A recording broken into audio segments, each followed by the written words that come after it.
Perk, and Merry Christmas, Merry everyone. Christmas, Merry Christmas. Perk, and I know you guys probably were doling out a ton of gifts this morning. Perk, I'll start with you. How was your Christmas? It was great. I mean, I woke up, I did Sports Center, I did the Get Up, I did First Take, and now I'm doing hoop strings. I got my kids open their presents. They got the PS5 and a whole lot of toys. It was awesome. And I got a few gifts, but it's all good as long as the kids was happy. Absolutely. And we're counting down to the start of the Mavs versus the Lakers. Both teams dropped their season openers. Now, Perk, were you encouraged or discouraged by those results? I was encouraged. Look, as far as the Lakers, the only thing they were worried about was getting their rings. I'm not worried about the Lakers at all. I feel like they're the best team in the Western Conference.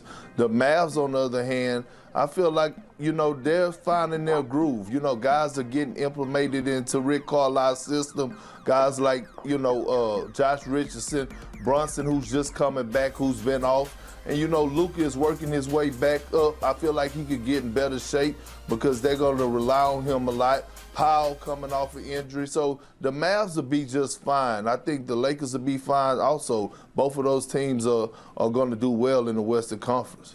All right, well, one of the things the Lakers want to do is win another championship. They did a lot of things in the offseason to try to make that happen again this season. I'm going to ask you this question. What do you think about the Lakers' offseason moves?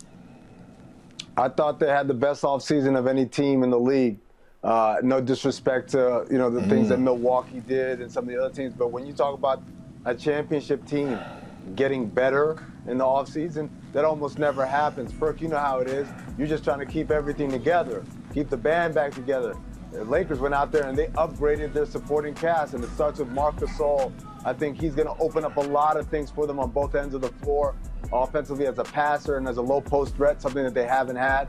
And then defensively as another backline of defense so that AD doesn't have to be a 5 for them. And then you talk about Wes Matthews and Dennis Schroeder and Montrezl Harrell. The Lakers all season, I mean, again, it is so rare for a championship team to add 4 bona fide upgrades in their supporting cast. Now, we're only one game into the season, and Luka is already the current favorite for MVP. Now, Perk, what are you expecting from Luka for year 3?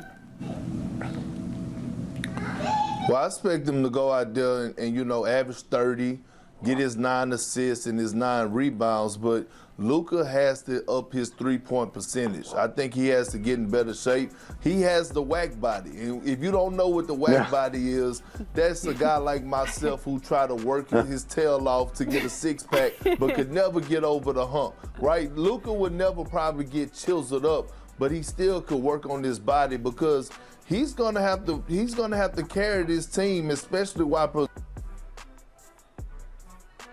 that is to be in the best shape possible. So I'm looking at Luka. I expect great things from him. I don't have him picked as my MVP. I have Anthony Davis as that, but he's going to do great and still carry the Mavs. Well, one thing that would certainly help Luka is if the Mavs played really well, especially in the Western Conference. Obviously, KP is out right now, but I'll ask you this question. What else do the Mavs need in order to compete? Well, I think they've got a couple of guys who are coming back after long layoffs. You got Dwight Powell, who Perk mentioned. He was such a big part of their offense last year before he got hurt. He's coming back now, but obviously he's rusty. And then Willie Cauley-Stein, who sat out of the bubble, I believe, for personal reasons. He's another guy who gives them a vertical spacer. These guys just need to get reps under their belt because you think about it, for Willie Cauley-Stein, he hasn't played since March. For Powell, it's been even longer than that since he got hurt. And then obviously Josh Richardson was a big offseason acquisition for them. He's not quite the shooter that Seth Curry was, but he could put the ball on the floor a little bit more. And then he's obviously a huge upgrade on the defensive end. So just trying to get these guys back in the swing of things and fitting in, I think is going to be huge as a gap until Porzingis comes back next month or so. Speaking of things getting back in the swing of things, we got a full slate of games on Wednesday. So let's check out today's surprisingly great performance brought to you by State Farm. We got the preseason, and we got 2-3 days of games so far. So throughout the preseason and the opening days of games, I'll start with you, because I think we may have lost Perk. Who has stood out to you? Well, to me, obviously, I want to start with today. Duncan Robinson, who had his struggles during the playoffs, but today he just came up and he lit up like a torch, making the shots that we expect him to make as an elite shooter and being really a focal point on the offensive end. And I know that sounds weird because he barely dribbles the ball, but you watch him move, and even as we watch these highlights, look at all the attention he draws and how many times defenders get confused. Is that my man? Is that your man? Too late, the shot's already up. So Duncan Robinson obviously off to a great start. Yeah, Duncan's certainly a bucket. Perk, who has impressed you the most through these first few games? Well, I'm going to stay with the Miami Heat, but I'm going to go with Bam. Bam Adebayo, I thought, did a wonderful job today for us. When Jimmy Butler went out, he keeps getting better, and he impresses me every single game. His playmaking ability is underrated. He's right there under Jokic as far as the bigs, best passing bigs and creating for others. The way that he brings that defensive intensity for the Miami Heat and anchors that defense, one of the few bigs in the league, probably besides Anthony Davis, that could switch one. All right, I think we might have lost Perk there. He's kind of frozen on a perfect picture. Yeah. Screenshot it. We're live, folks. Screenshot that meme and do whatever you got to do. I mean, you'll be back at the end of the show. Perk, if you can hear me, you'll be back at the end of the show, too. You're watching Hoop Streams presented by State Farm. We're live on Facebook, Twitter, YouTube, and the ESPN app. We're getting you ready for Lakers versus Mavs at 8 p.m. That's the guy. Oh, just kidding. We are now joined by NBA insider Adrian Wojnarowski. Jeez Louise, I knew I was going to. I haven't said your name fully yet, so that's the first time. I feel like this is a good thing to do on Christmas Day. But welcome in, Woj. Thanks for joining us. And we might as well start this thing off just at the thick of the drama with Harden and the Rockets. So as it pertains to their game tomorrow against the Blazers, where do the Rockets stand with Harden?